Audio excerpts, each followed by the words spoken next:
Welcome back to Donslife. Welcome to the channel. This is part 2 of our Escalade breakdown story. In part 1, we showed you the truck being towed to the dealership by a dolly and not a flatbed like we ordered, but that's okay. It got there safe and sound, but I know there was a lot of comments about the transport that was used for getting the truck to the dealership. When I specifically asked for a flatbed. We asked for a flatbed, but because it got kind of subcontracted, a tow truck showed up with dollies. Either way, it got there, it's safe, it is what it is. But yes, we do have flatbeds in Canada, which some of you asked. So shout out to Brad's Towing. And... Have an itchy head? Yeah. So shout out to Brad's Towing and the driver Preston. He just was phenomenal. In part 1, you got to hear the story of Mrs. Donslife breaking down. She was driving, it was a rainy day. We don't know for sure if that had something to do with it. Either way, the dashboard lit up, she lost propulsion. It had some of the same symptoms that you would have from the L87 recall breakdown. However, I wasn't convinced that was the issue. Like many of you in the comments, I was leaning towards more of an electrical problem. But either way, we got the vehicle back.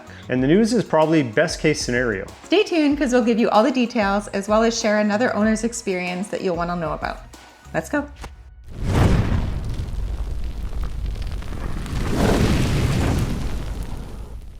I got back 2 pages of stuff and I will read you exactly what they wrote here and then he can paraphrase it so I can understand it.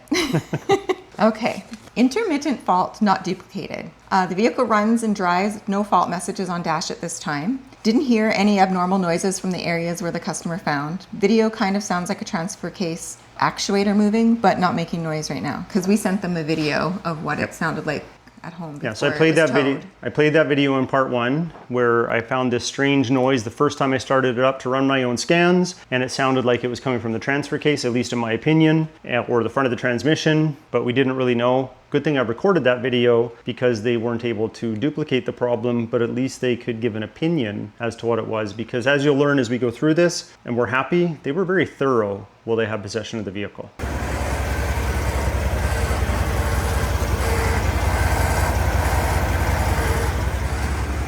They did a scan and found all the codes in the history status and none were active at this time. So there's a bunch of numbers that maybe you guys will understand. P2127, P2138 DTCs that reduce the engine power. And following the P2127 and the P2138 DTCs, the others appear to be a false normal or phantom codes due to the vehicle's electrical architecture. Yeah, so a couple codes basically were thrown, which gave us all the headache that you experienced when we broke down. Yeah, that wasn't fun. Like it or not, with the complex electrical systems in these vehicles, and the statement says it right here, that due to the vehicle's electrical architecture, all those extra codes, at least many of them, were because of these initial DTCs, these initial codes that they had a problem with. Now, they did say that they were all in history status, but the vehicle arrived there on a Friday, and they didn't start working on it until the Tuesday, so it did sit for quite a bit of time. So it is possible that they didn't have any active codes when they started the vehicle, and as they started to work through it, well, you'll hear that many of them started to clear themselves. So they did a request to inspect some areas of the harness. 1.0, yeah, this one, I don't know what that yeah, is. This one has a lot of very technical pieces. Maybe I'll just kind of cover this right here, but they basically did a thorough inspection of many harnesses. So thank you to Wheaton GM. You've always been very thorough and taken great care of us. I've never had any criticisms. You represent what you do very well, so thank you. But a big one here is they inspected the X1 connector. At the ECM, there were no faults noted, but they did clean the connector. They applied a small amount of dielectric grease. They tested circuit integrity for a number of the circuits, 1274, 1162, 1272 between the ECM and the pedal. If you remember from the codes that I thrown in the first video, there were some pedal issues. And no, we do not have the pedal commander installed. It has not been installed since before this past winter. I do miss it. So we do not have any throttle enhancement installed on the vehicle other than cold air intake. Everything is bone stock in that vehicle. All ECM DTCs cleared on their own during the next ignition cycle after they did all these checks of the harnesses. And back to you. And I guess they did have to remove my driver's side wheel to do the testing, and we'll need to retorque it. Yeah, you'll have to retorque it because it's your vehicle. No. That's why I had you read it. Oh. And you have to torque it to 140 pounds. So that means you'd have to stand and jump on the torque wrench. My dad taught me how to do that when I was a kid. Oh, well, but well, that was a very long time ago. So separate video of her torquing the wheels. So not exactly anything catastrophic here, which is good news. Like I said, and we read from the report that many of the codes started to clear themselves just sitting for a while, which is pretty typical sometimes on these newer complex vehicles. But I am really happy that they took the time to go through a number of the key harnesses and make sure that they were good, tested fine, no issues, use some dielectric grease in some cases, and we are good to go and in good health. But while they had it there, they did do the L87 Pico test, which we were hoping they were going to do because it was part of the recall. yeah, so again, many of us, like ourselves, were waiting for that second letter before we were allowed to go down and get it tested for the L87 recall. So this confirms what some people had been saying that we did share in that last video, that General Motors dealerships may have some autonomy to make the choice if they have a vehicle that they can do a test on and not have to wait for that second letter. So we benefited from that, and they did the test and it passed. Yay! So I'm just going to reference the service order right here and exactly what it said. So N25249400, the L87 engine loss of propulsion. They, over to page 2 here, there was no noise from the engine at this time. They scanned and code P0016 was not present. They did the Pico scope inspection. The vehicle passed. They changed the engine oil and the filter to the 0W40 supercar oil. They changed the oil filler cap and installed an insert into the glove box. So all of that has been done. Strangely, what hasn't updated yet is our app. Doesn't say anything about extra warranty, so I'm not sure if we're going to get the extra warranty. Again, we've heard some conflicting reports. Some people are getting the extra coverage once they've had the oil change. Some aren't. Special coverage, they call it, for the 10-year, 240,000 kilometer or 150,000 mile extra warranty. Right. So I don't know if we're going to get it. I'll definitely share with this group once we find that out, but according to the app right now, there's still no update and we just have the regular warranty that we purchased. I think we have a small extended warranty on top of the factory warranties that the vehicle comes with. We're still well within those ranges, so we still got some time, but I know we'd feel better if we had the special coverage that's supposed to be available, at least the way we interpreted it, when it comes to this recall and if your vehicle passed the Pico scope inspection. So my Escalade is running perfect again. Makes me happy. Happy wife, happy life. Although, people were asking if I was going to let you drive the AT4 or the Corvette when your Escalade was at the dealership. I did. What did you choose? I drove the Corvette.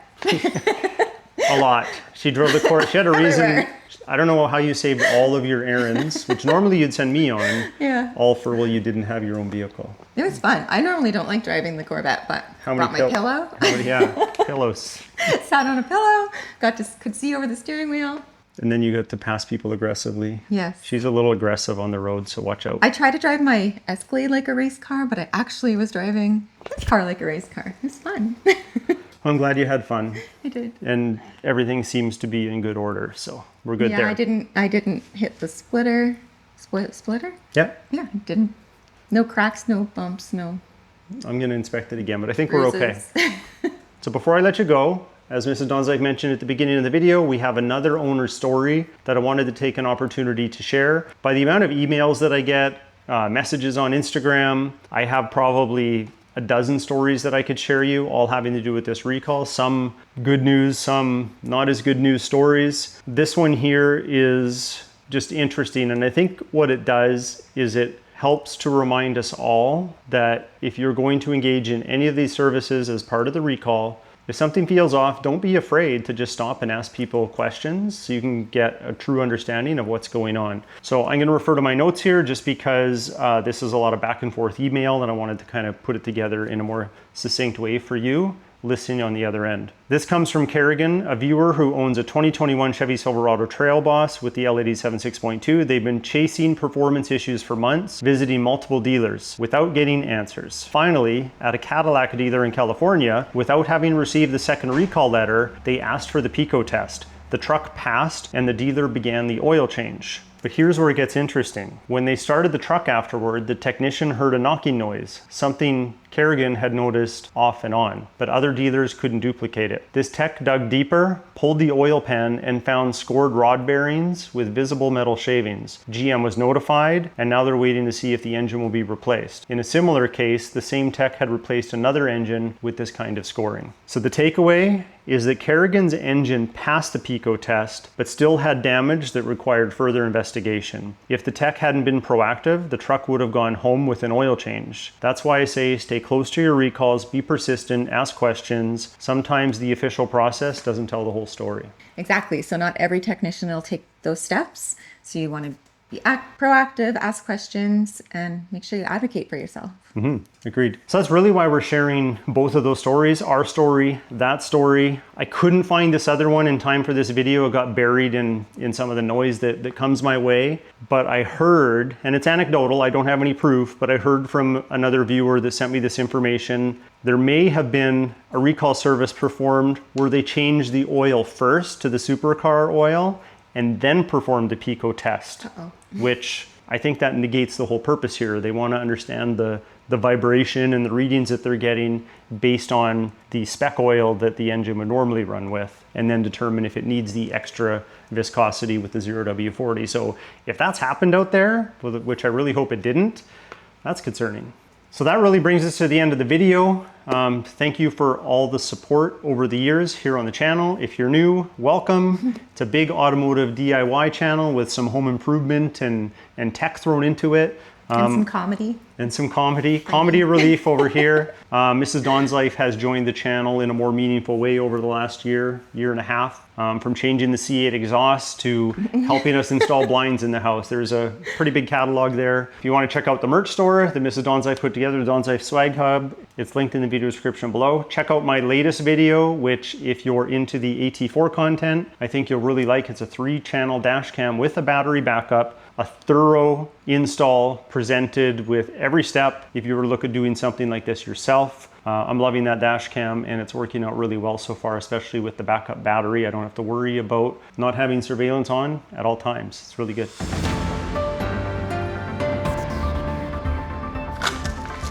So I got some good news and I need to share it in this video. I just went to check the mail after we filmed all this footage, me and Mrs. Donslife talking to you about her recall experience and passing the Pico test, and we weren't sure about the special coverage, the extra warranty. Well, our second letter came in the mail. It was just sitting there in the mailbox, waiting for me like it was fate. So I'm going to read with you exactly what it says as it pertains to this special coverage. So this is the second letter. So it basically says, schedule an appointment with your General Motors dealer for the recall. The service will be performed for you at no charge. What they will do, the recall remedy is an engine inspection, which we know. If it passes the inspection and there'll be no charge for that inspection, then it will get the higher viscosity oil and so on. It is important you schedule your vehicle for this recall inspection procedure as soon as possible. If your vehicle receives the recall inspection remedy, you will be provided additional protection if an engine failure occurs in your vehicle as a result of this condition. If the condition occurs on your vehicle within 10 years from the date of the vehicle was originally placed in service, or 240,000 kilometers, or 150,000 miles, see it says it right here. Whichever occurs first, your engine will be repaired and replaced at no charge. So we have it in writing. I have our VIN and the name of the owner, which is us, on this letter. So we passed the Pico test and we have the special coverage. So I was just happy that this came in time to make it into this video. So there we go. So on that note, I'm making a bloopers reel. No! If you liked today's video, hit that like button. Please consider subscribing and we'll talk to you next time. We'll take it. I almost did it. Thank you.